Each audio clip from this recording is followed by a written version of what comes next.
好，首先欢迎两位来到我们的嘉宾采访，终于是正式的嘉宾了。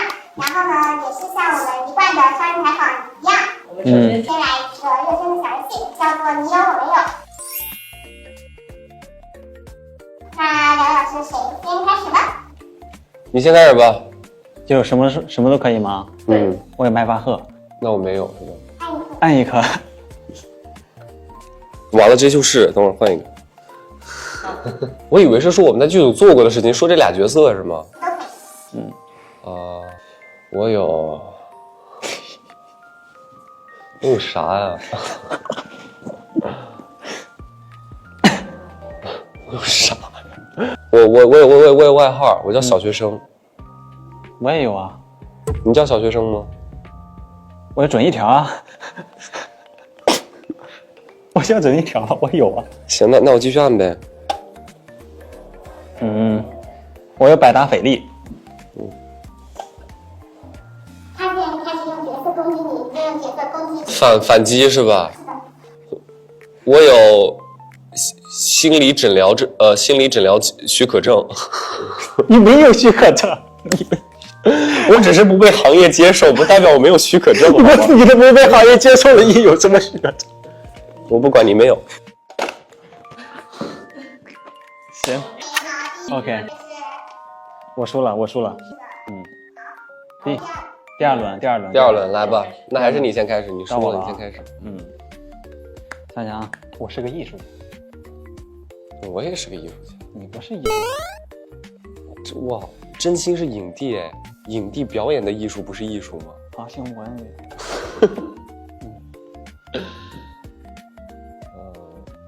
我是影帝。张准最后也是啊。张准那是影帝吗？张准只是火了，不代表他是影帝。行，可以。到我了啊！我有7万块钱的凳子。7万美金的凳子。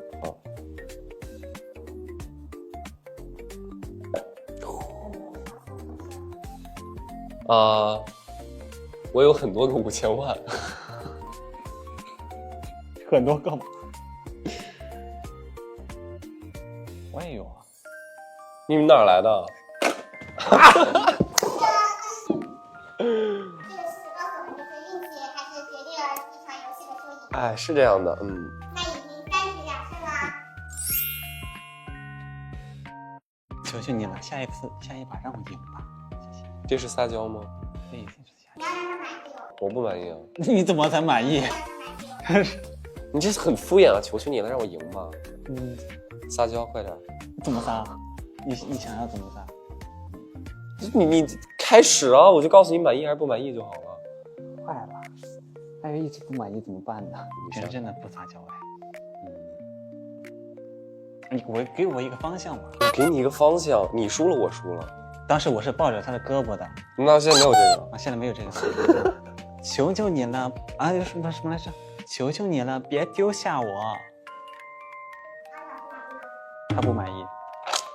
那不叫名字怎么会满意呢 ？OK， 奥利老师，求求你了，别玩我啦！这是撒娇吗？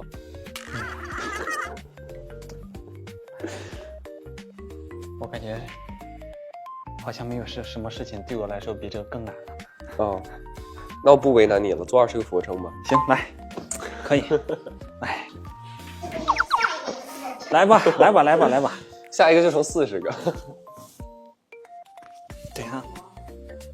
0.5、0.6、0.7、0.8、0.9。OK， 1个了，2个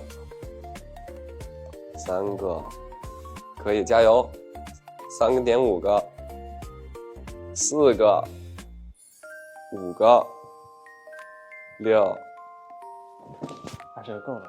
行，满意了，过吧。来吧，下一趴。咱俩不得对视吗，哥？不用吧？对视吗？对啊。哎。这个姿势好。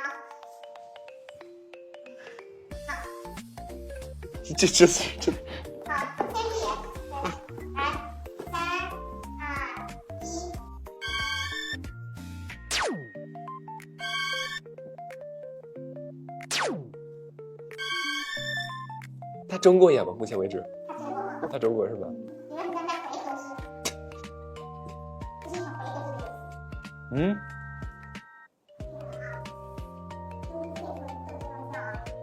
用浑身解数，可以是任何方式吗？可以，上手也可以。允许。他没看我，算输了吧？他得一直保持对视。要保持对视。哦要保持对视。 ，OK OK，那你就输了20个俯卧撑，来，我不用干。好吧。啊，我这把算试验，我们正式开始，给你个机会了。来，行，可以。你一直输也不太好。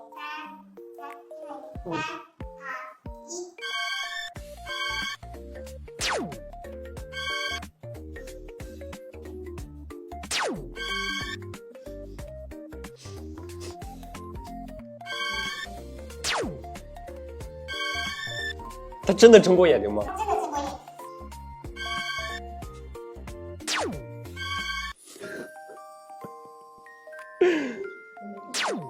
嗯，哎，好像刚差一点对视上了。他闭眼的时候，我刚睁眼。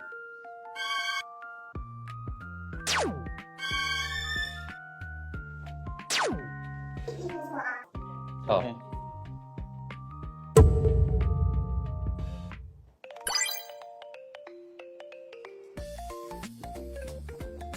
他不怕痒的，但你怕痒。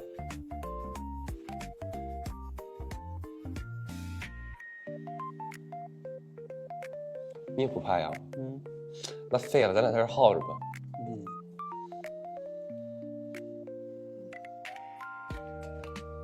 我真不怕。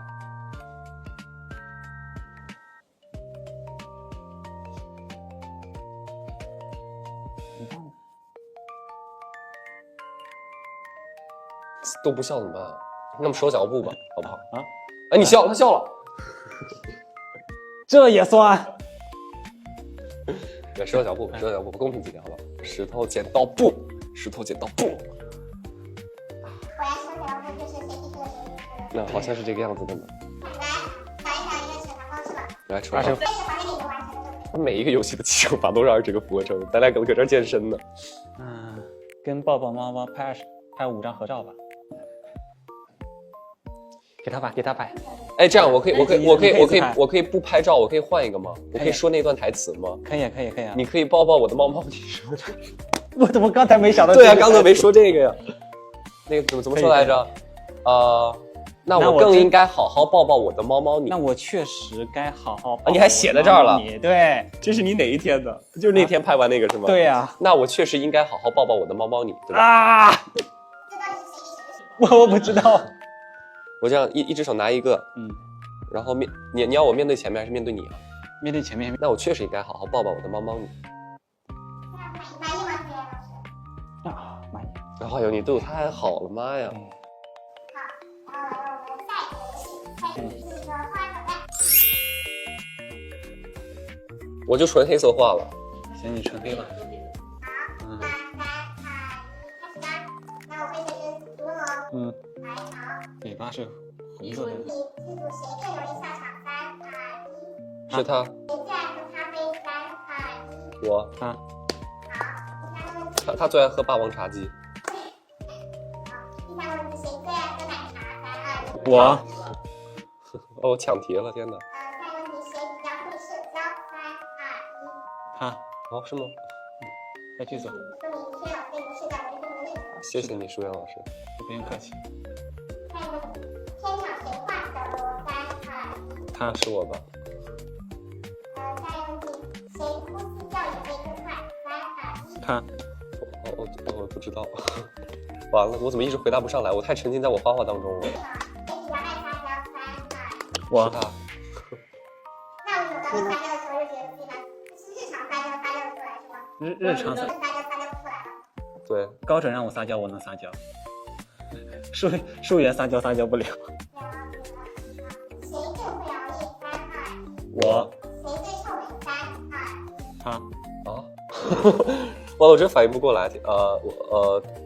他吧。谁最容易忘词？3、2、1。我。他。我俩都容易忘，看状态吧。看状态。我对，就看时候。我感觉画挺像的。你把我的黑色抢走了。啊，你给你，我画完了。你这画，别问我，得看心情。哎呦，眉毛黑色。谁最喜欢给别人取外号？3、2。我。你们分别介绍一下自己的战绩吧，曾经取过什么外号？五花肉，铅球，杜姐，Jenny， 都是在剧组起的吗？对。还有啥？我眉毛有这么粗吗，哥？你给我画成蜡笔小新了。那等会儿给你削2笔。这还有修眉环节是吗？是艺术家的追求。哇，这是一看出来你是高准最好的饰演者了。这艺术追求。这双眼皮怎么？你觉得男性人体更美还是女性？我觉得你的眉毛根本没有分别。你们谁更喜欢在片头无缘无故突然开始唱歌？3、2。我。我根本不唱歌。那你说我呢？是的，我的艺术极大的美感。你可以对着脸画，你应该对着虚幅画。假如你们俩吵架的话，谁更容易赢？3、2。我。他。为什么呢？因为我懒得吵，我不爱说话。就是我其实也不一定是要赢吧，但是我一定要掰扯明白。就是我可以是错的那一方，但你得让我知道我是错的。但我觉得他像是那种，就是只要我给他讲完我的观点，他说啊好，可以，对，就吵不起来，对，对，可以。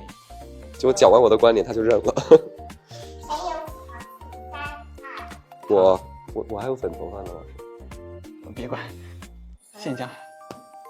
这是他的艺术追求。是的。我觉得我画的已经很夸张了，你画完了？我的鼻子怎么跟眼睛在一块儿啊？哦，不好意思，你别擦了，别擦了，就这样吧，可以了，来吧。像不像？评价一下这个。哎，你重回一下这个镜头。啊，哦，真的，一模一样。来，你有什么资格评价我画的不行？我的天哪！为什么还有2根是粉色的？就是我不理解。因为我想到再画到呢。不好意思，鼻子给你画短了。不是短不短的问题，它怎么能这么高呢？我鼻子跟我眉毛在一块儿。我画画真的不行。鼻子画短了。咱们把这个在地板放在自己的面前，对着镜头看一下，展示一下对方的画。满意吗？你满意吗？画的满意吗？咱俩画，你比我好点是稍微强一点是吧？你比我好很多了。我觉得你有天赋的。你觉得我有？至少所有的五官都还在。哦不，你少了个耳朵。所有的五官都。小金老师的小外甥发展的话，你会发现还是看不出来。你也没有耳朵。有啊，这2边不是耳朵吗？哦，我以为是碎发，我以为是鬓角。没有，鬓角在这儿。OK。我觉得画的还是可以的。有没有哪场戏让你觉得真正走进了你的角色，突然理解了他的所有选择？我印象最深的一场戏是在真心和张准第一次发生完关系之后，真心就是通了个宵，然后在那里喝着咖啡，就感觉抽了很多烟了，最后下定了决心要把这些照片删掉。那场戏是我觉得我最进入角色的一次吧。对，我是在一张一张删张准的照片的时候，就感觉在逼着自己忘掉这段回忆。真心不是这样的人，然后我也不是这样的人，我会珍惜自己每一段回忆，无论是好是坏。所以我觉得当他下定了这样的决心，说我要就是用这样子直接的方式，就是把这些照片全都删掉的时候，我会感受到那种我自己内心的那种撕裂吧。他可能自己心里面也一部分是他不愿意去承认自己做了这样的事情，一部分是他不愿意承认自己动了情，然后另外一部分是他真的没有办法去想到一个更好的处理方式了。唯一的办法就是那我就删掉好了。我的话是我在读方式给高准写信的那一趴，就是我看到那些对我的一些关心，我会非常的感动，因为能打动我的只有真诚。彼此觉得印象最深刻的一场戏是有没有哪一场戏看完之后两个人都很久没能出戏的一个瞬间？我觉得是心理治疗室那场吧。就是高准给方式坦白自己的隐私嘛，不愿意说出来的那一趴，就那一趴是比较难忘的。每一趴都挺难忘的。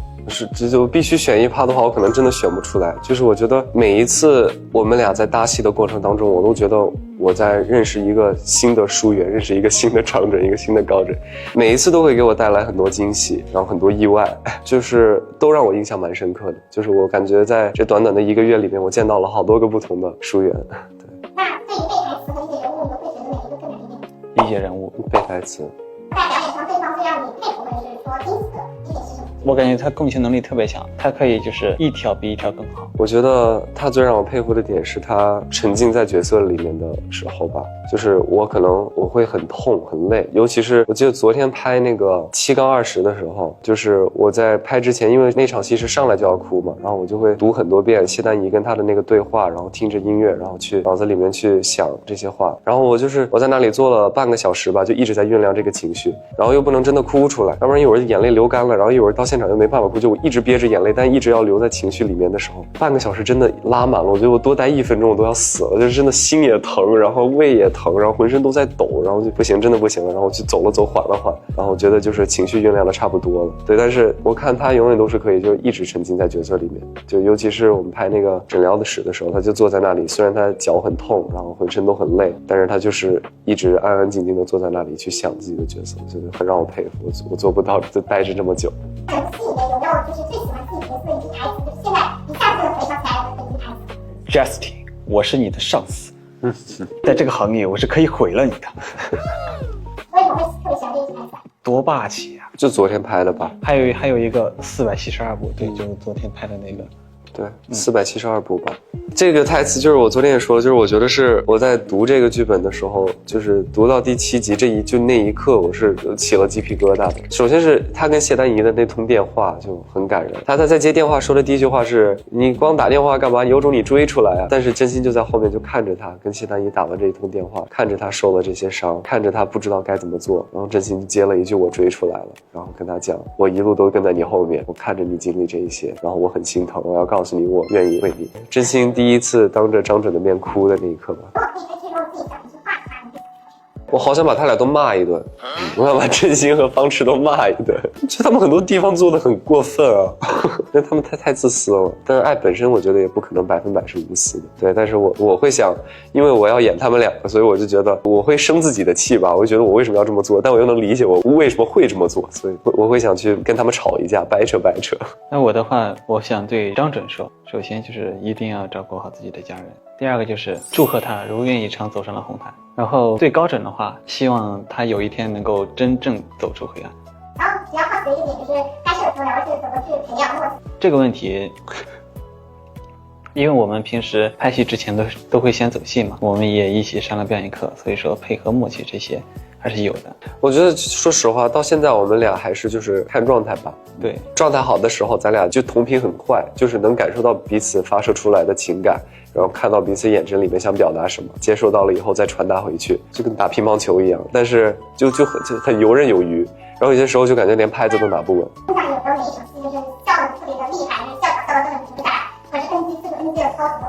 那冯雨婷那场吧，就是那个，对，我走滴早了。眼药水那场就不知道为啥就一直在笑，天哪，轮流忘词儿，然后轮流瞎做事情，就是马上要收工了，最后一场了，然后就感觉大家都不想走了，就感觉在故意的 NG。我是那一场第一天学姐那一场，小邓出现在我面前嘛，因为镜头看不到他一直在吐泡沫，我根本听不清他说了什么，就看到他这个动作，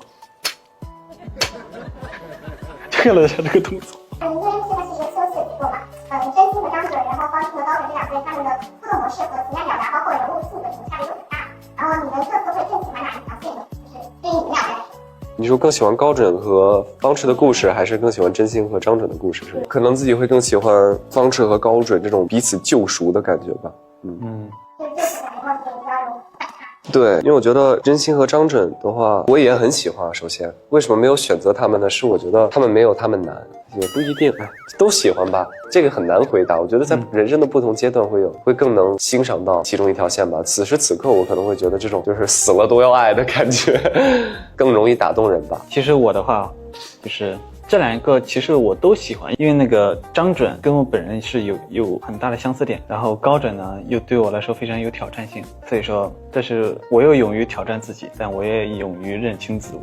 那拍摄时建议两个人状态差异比较大，那拍摄时你是怎么快速在这两种状态中进行切换的？就比如说上一场戏还是方式，下一场就变成什么？下一场戏还是高准，下一场就变张准。有一场戏是就是在方赤去做治疗的那场戏，就是要从真心那种大大咧咧的状态走进到那个诊疗室里面，然后躺在那个诊疗椅上，然后瞬间睁眼变成方赤。其实最快的方式对我来说，其实有个技巧就是戴眼镜嘛，对吧？你把眼镜一戴就是方赤了，眼镜一摘就是真心了。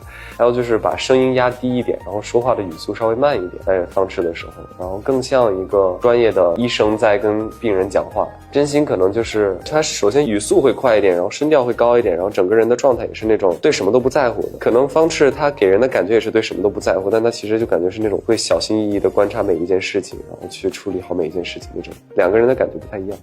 对，但是其实最开始可能很难找，但是后面就有点习惯了，就是这一场是方赤，我大概知道自己要怎么做。就是在逐渐的熟悉的过程中，找到了替换角色的一个小技巧。对，其实技巧的话倒是没有太多，我觉得是更能理解这个人物吧。张准还是高准？张准他是有生活的压力，包括他的女朋友也好啊，他的奶奶也好，但是他又很热爱演戏这一行业，不得不去推他一把。首先这个技巧的话就是感受到这个压力，对，如果是这些压力放在我身上的话，我应该会怎么做？高枕的话，首先我在拍摄期间，我有看过那些幽闭恐惧，它到底是什么样子，他到底在害怕什么东西。那在了解听众粉丝说，你拍摄期间在剧组比较难忘的一些剧组日常是吗？比较难忘的剧组日常，导演天天投喂，文导导演这些口味，你一般口味是什么呢？蛋糕、咖啡、奶茶、炸鸡、鸭脖、鸡胗，没有鸭脖，鸡胗，没有炸鸡啊，烤鸡。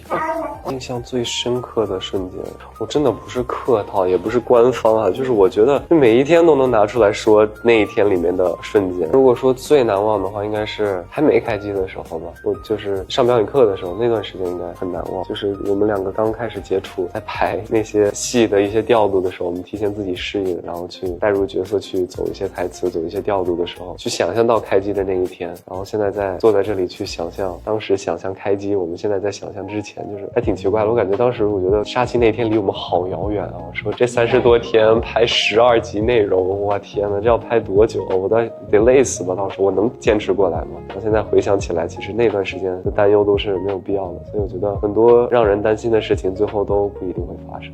那拍摄中我们入戏的人会作者童子老师也是有来我们看班法，就见到童子老师的感受如何？好年轻啊，小小的一只，好年轻。那天的话，见到童子老师，感觉是有一些压力在的，对，就是感觉原著创造这些角色的这个人坐在这里看我们饰演他的角色，他会满意吗？就我会心里面有一种就是要对得起他的创作的那种感觉在，我就会觉得，如果我创造了一些角色，如果真心、方赤、高准、张准这些角色是我写出来的，我看到别人在演，觉得演得不好的话，我肯定会很难过。我会觉得，我希望可以让他满意，希望可以让他觉得我们把它诠释出来。对，我觉得当时这件事情可能对我来说比较重要吧。对，因为我觉得他就坐在大街那里看着我们表演他的角色。童子老师对两位表演的当天说，看到那个最后那一场都对两位是赞不绝口。是吗？对，对这样那一场的突戏点对的。哇塞，谢谢。我未来有机会28个会想和对方尝试什么类型的设定或者角色呢？师生，我要当个老师，我天天鞭打他。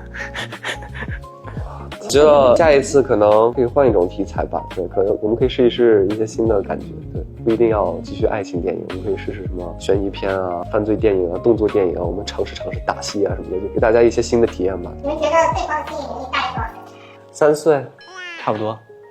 都觉得对方是3岁是吗？为什么呢？因为我觉得他特别的活泼，我可能做不了那么活泼。我觉得他为什么说他像3岁，就是因为他觉很多。应该3岁都说多了，1、2岁吧，就刚出生的婴儿，对，婴儿睡眠，就是每半个小时得睡一会儿，就是感觉永远都能在现场看到他在各个地方找时间补觉。因为自己是第四让人嘛，那期外的话，最想给对方的一个评价是什么？评价？就不管是相处方面，还或者是说演技方面都 OK。我想到了一个他之前给予过我的评价。我之前给予你哪个评价？你快点好好给予一个评价。咱都杀青了，这还停留在帅的。你怎么跟导演一样？我是个颜控，大家都知道。给予评价，我觉得你很坚强，我觉得你做到了很多我这辈子我都不敢想象的事情，我是真的很佩服你。我觉得高准和张准这2个角色必须由舒云来饰演。好高的评价，一下让我都不知道该说些什么。说帅，OK。第二个我们特别关心，就是在拍摄期间，2位平时都会有一个小作业，就是会把每天的感悟写在讲台上，然后呢把2位珍贵的这些技能做成了一个留言板，然后现在请2位分别从最终的留言板里面挑选3张你最想听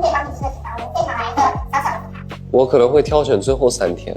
你这个是最后3天吧？也是这样子，对吧？应该是4月1、4月2、4月3。解释一下吧。我需要拿下来吗？还是你直接解释就好？可以直接拿下来。解释。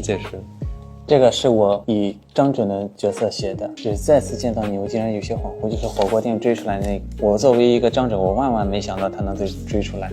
这2个呢，老师？这个就是我们拍那个画展的那个。高准看画，眼里全是艺术，满是艺术。对，全是艺术。字面意思吗？对，字面意思。好的。10-7拼一把。可以的，满意吗？最后啊？你对你的10-7满意吗？最后？我觉得还可以更好。还可以更好。对。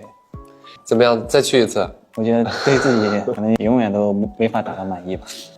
You can only win when your mind is stronger than your emotions。为什么这个是几号？我具体不记得了，但我记得当天是因为我情绪很差，影响到了我在拍摄的时候没有办法集中在角色里面。我会觉得我一定要想办法让自己的意识强于自己的情绪，然后让自己知道自己在此刻该做什么，然后情绪是服务于我的，然后而不是我服务于情绪。对，我会觉得这个很重要吧，然后我就写下来。我写下来的东西其实都是我希望我能做到的东西，很多我写的这些都是，要不然是鼓励自己的，要不然是当下的想法，要不然就是希望自己能做到的一些。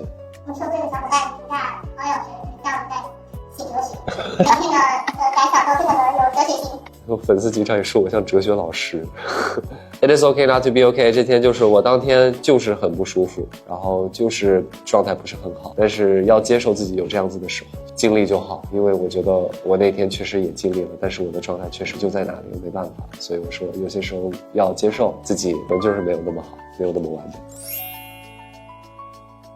就是希望今后的每一天都能像杀青一样快乐。那我杀青不快乐怎么办啊？对，谢谢，很幸运能遇到你，然后谢谢你，辛苦了。